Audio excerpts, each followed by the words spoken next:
Hello and welcome back to another video.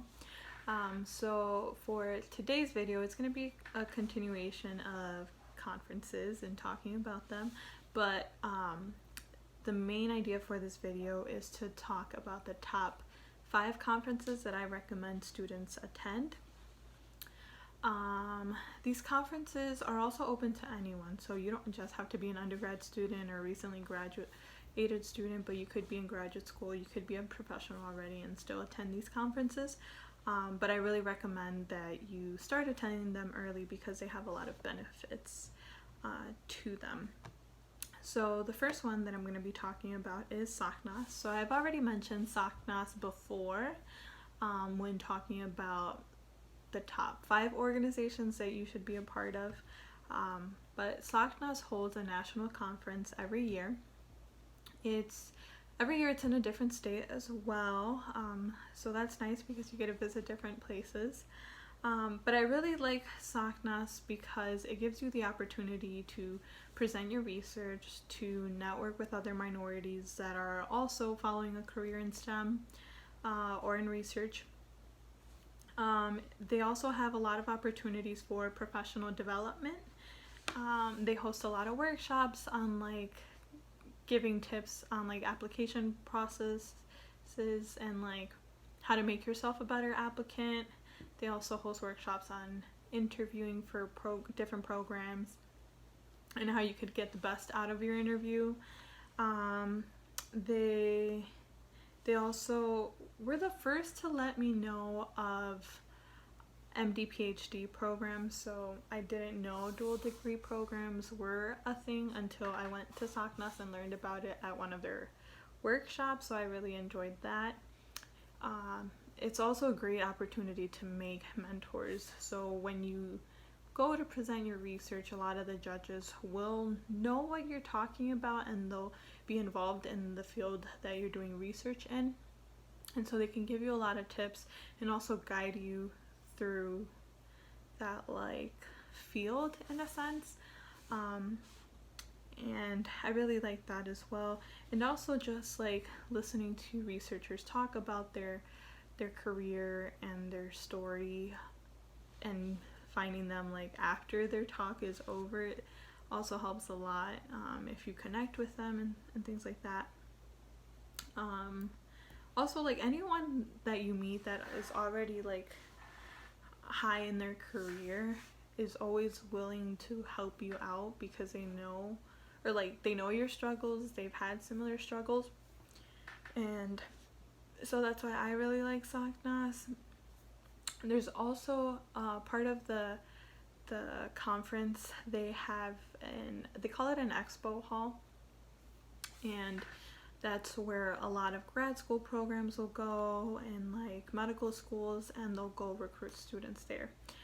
They pass out fee waivers, information on their research summer programs, other opportunities. So if you're interested in medicine, there's some more clinical summer opportunities for those students. If you're interested in just research, there's those opportunities as well. And so I really like that because it makes it a lot easier to find opportunities, and they're basically all in one room and you just have to go talk to them.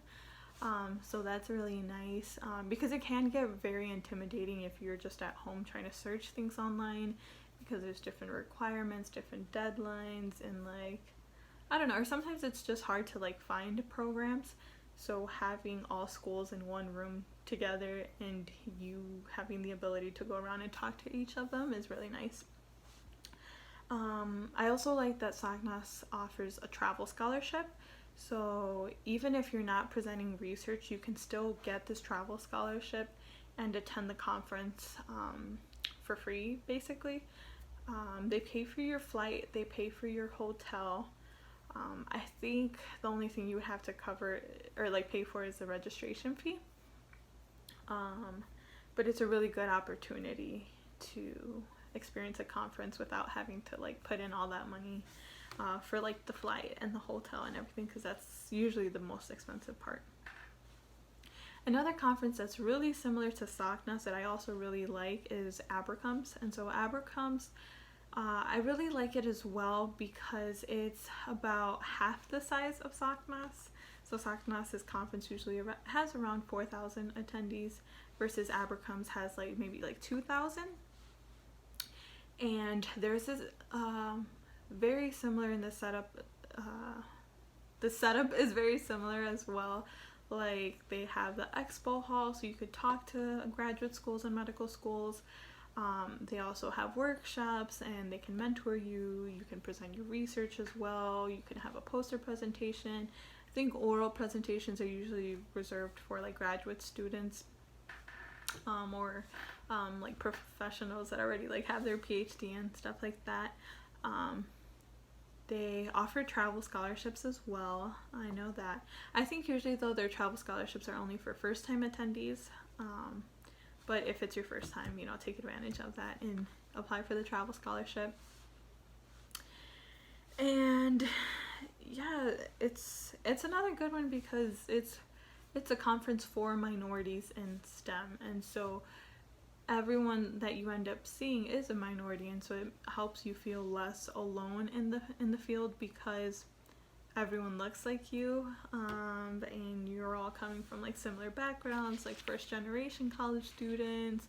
Some of them go to community college. Like you've all had very similar struggles maybe through undergrad, and so it's just nice to know that there's other people like you, and that's why I really like both of those, SOCMAS and Abercromb's. The third conference that I really like was the SUMA conference. And this one I first attended this past year in October, I believe. It's held every year at Stanford. And this conference was super beneficial because it's for minorities in medicine.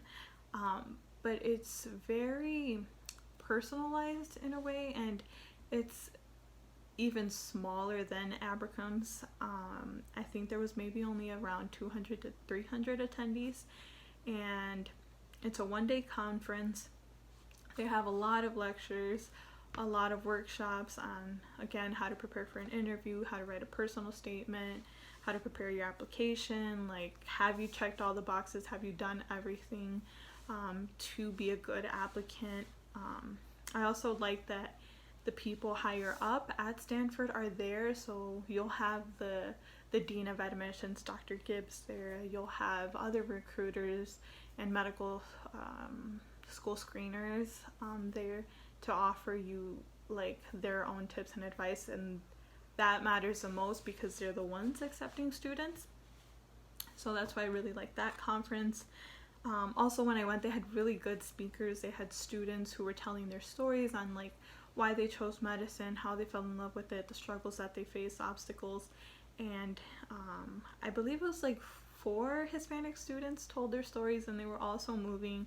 I think like the whole room was crying just listening to their stories and how inspirational they were. So I definitely recommend you go attend the SUMA conference. Only, I guess, downside is that there is no travel scholarship. You do have to pay for hotel and flight if you are going on your own. It's usually a conference meant only for students in like the California area because it's a one-day conference. But I ended up getting invited to the Stanford conference by Dr. Gibbs, the Dean of Admissions to Stanford's medical school. So I really wanted to take advantage of that opportunity that she did invite me personally to go. So I did go, and I don't regret it. Like, it was a great experience, and I would definitely want to go again. Another one that's closer to home for me is the Moloch Conference, and I really like that conference as well because it's full of Latinos in any health profession and everything, and it has people in different stages of their career in a health profession. So like they have pre-med students that attend the conference, and they also have medical students that attend, and residents and attendee doctors that are in their attendee years, I guess they call it. They have public health researchers, other kind of researchers, cancer researchers. They'll have students interested in PA school, or they already are physician assistants. Sorry, my English is bad. But yeah, I really like that conference because it gives you a lot of motivation to continue pursuing a career in health, because it can be very intimidating when you don't see people like you in the field, and you can feel very alone. And I feel like as a minority or a first generation college student, you face a lot of different obstacles than maybe other students. You face obstacles like learning to study well, and like having to work because mom and dad can't pay for your college career. And so things like that, and it makes it feel a lot better knowing that you're not alone, and that there's other students and other people who have made it, and have overcome all those obstacles. And sorry, looking down at my list to see what else. And like along with not feeling alone, it helps you fight like the imposter syndrome that you don't belong, because you do, and we need more Hispanics in the medical field. And the other conference that is very similar to MOLA, it's the LMSA conference, and so unlike MOLA, so MOLA is held in Chicago every year, like it never is held in another state.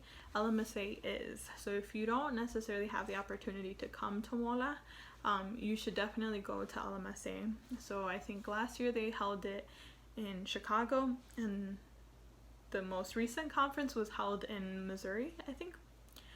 And I really like that conference, again, for the same reasons as MOLA, is that it's full of Latinos in like all different steps, I guess, of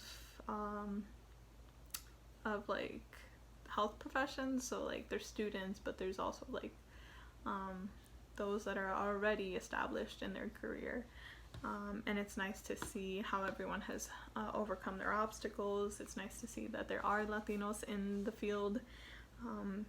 Again, in both, actually, in MOLA and LMSA, you have the opportunity to present your research, and I always like that opportunity, because if there is a recruiter there for like medical schools or whatever, they get to see the kind of work you do, and it might like push them to try to recruit you or like connect with you. Like if they really like your research and they think it's important, and like they see your passions, like you'll look better and you'll stand out more, and you could start networking and connecting with recruiters.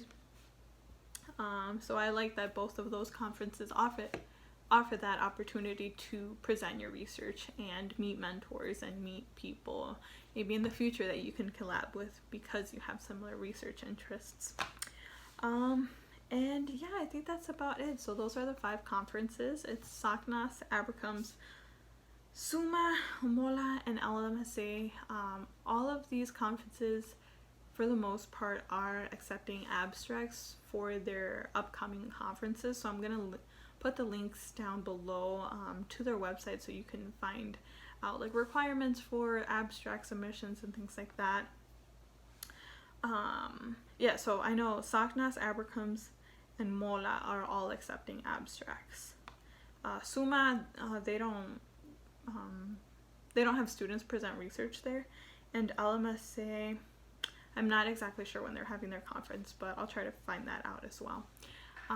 Don't forget to share the video, subscribe, like it, and yeah, let your friends know about these conferences, and maybe you guys can take a group together. It's always fun to go in groups because you feel, again, less alone, but don't forget to network and follow up with people and get numbers, because that's really important.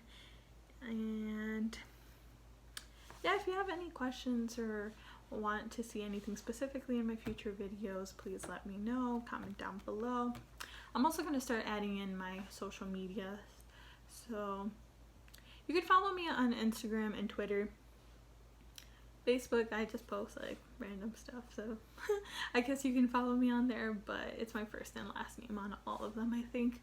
So KRYZTAL and then PENA. And I could include links of those in the description box as well. And I hope you enjoy my videos and watch more. Bye!